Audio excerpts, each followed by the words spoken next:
இரவு நேரத்தில் நகரத்தின் மின் விளக்குகள் பிரகாசமாக ஜொலித்துக் கொண்டிருந்தது. அந்த நகரத்தில் கார்த்திக் எனும் இளைஞன் வசித்து வந்தான்.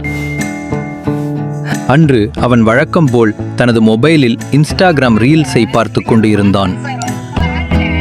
அவன் பார்ப்பது மட்டுமில்லாமல் அவன் சக நண்பர்களுக்கு அந்த வீடியோக்களை அனுப்பி அவர்களை அவதூறாக கமெண்ட் செய்ய சொல்வதே அவன் வேலை.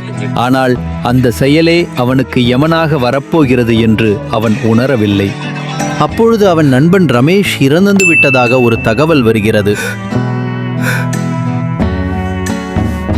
அதிர்ச்சி அறிந்தவன் தன் நண்பனை அழைக்கிறான். அதில், நான் அடுத்து யாரை கொல்ல வேண்டும் என்று ஒரு பெண் குரல் கேட்கிறது. அந்த பெண்ணின் குரல் யாருடையது என்று புலம்பியபடி இருக்கிறான். தன் நண்பர்கள் தான் தன்னை பிராங்க் செய்கிறார்கள் என்று நினைத்து மற்றொரு நண்பனுக்கு கால் செய்து அவனை திட்டுகிறான்.